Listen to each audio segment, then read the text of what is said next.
you ever wondered if we all perceive the world in the same way? Or is it possible that our language shapes our reality?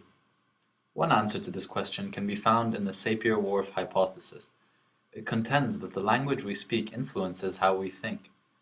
Support for this theory has been found in studies of how people of different languages... Only the colors black, white, and green. The people in this world would have no word for blue or red.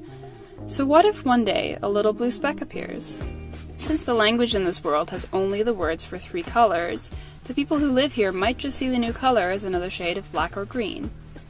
They would be limited by their language. The idea that language determines thought is called strong linguistic determinism, or the Sapir-Whorf hypothesis. The idea that a person's pattern of thought is influenced by the language they speak and think in.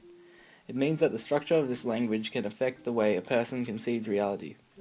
For example, if you associate white with purity, cleanliness, morality, and pleasantness, such as snow, wedding dress, or white Christmas, or if you associate black with evil, darkness, or black magic, then does the way we associate color mean how we treat white men and women correspondingly different from black men and women? This is an example of linguistic relativism. Linguistic determinism is the idea that a human's thought or their knowledge is limited and/or determined by the language they know. At 6 months, infants growing up in an English-speaking household are able to discriminate sounds that in Hindi are treated differently, but in English are not. However, at 12 months, they have lost this ability, and only pay attention to sound distinctions relevant to English. Thus, the child's language, English, is a limit of its world. It won't see objects as masculine or feminine like the French do, because English doesn't use word gender. The way to differentiate linguistic relativism and determinism is that relativism influences a person's world, whereas determinism limits a person's world. There is a major difference in the concept of time in Hopi languages compared to English. He claimed that Hopi speakers do not have the same temporal units, and therefore their culture was fundamentally different in this respect to ours. Of course, this theory was disputed by universalists.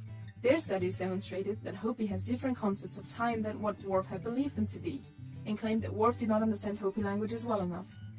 Other relativists, however, countered, arguing that universalists misinterpreted Whorf's work and tried to force Hopi grammar into models that were not fit for the structure of the Hopi language.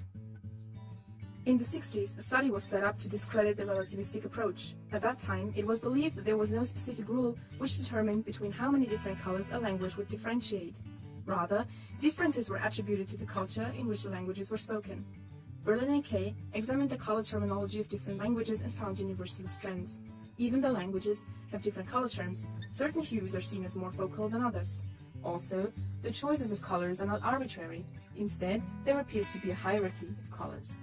A language which recognizes the color blue also recognizes the colors black, white, red, green, and yellow, but not necessarily brown or pink. If speakers don't recognize the colors green or yellow, the only colors that speakers of this language categorize are either black and white only, or black, white, and red.